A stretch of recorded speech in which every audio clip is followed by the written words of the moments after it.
Hi, welcome to Mark and Amber's Portside Chat. We have some more Oscar letters here and a couple shout-outs. And that's what this video is about. So, I'm Mark and this is the porch. And I'm Amber.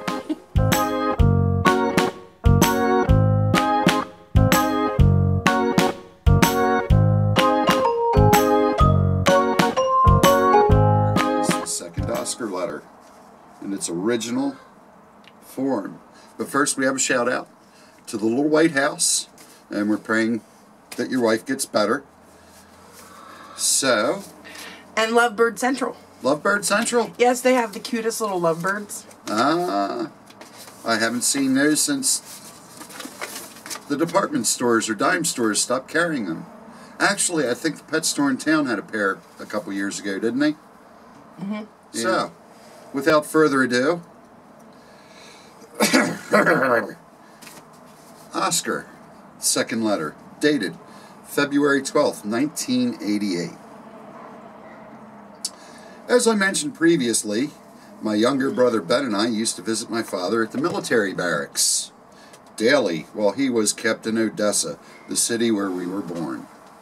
One morning, when his battalion was about to be sent off to Eastern Asia, where the war was being fought, by the way, that was the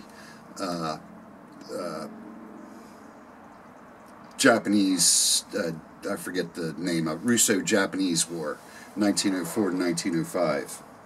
My grandmother called me aside and warned me not to tell anybody what she was about to do, because she was now creating a very dangerous situation.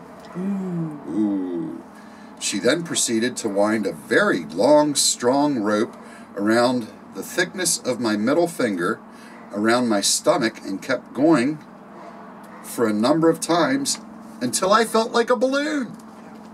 She then fastened the ends of the rope to my undershirt with safety pins. After that, she put on my sailor blouse to cover the rope so that it did not look bulky. After that, Grandma did the same thing to my brother with more sturdy rope and dressed him in his sailor blouse.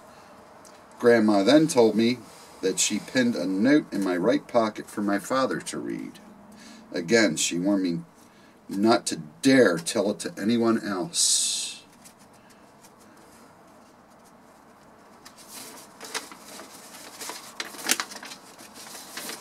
After that, my brother and I went off to visit our dad and to enjoy lunch with him. When we arrived, I told Dad about the note in my right pocket very quietly.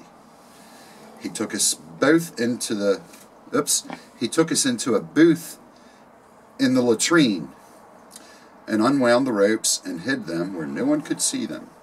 After that, we had lunch composed of stew and vegetables and black bread. About an hour later, we went home looking forward to visiting Dad again the next day.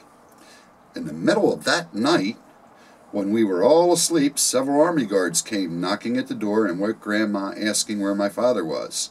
She told them that she did not know, since she saw him at the barracks over a week ago.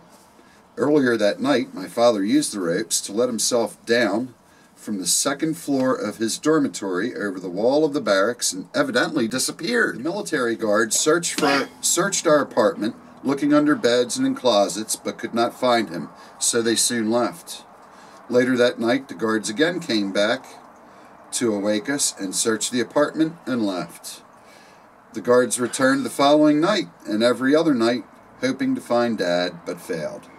To be continued in the next installment. Ooh, suspenseful. Evidently, Dad was a deserter.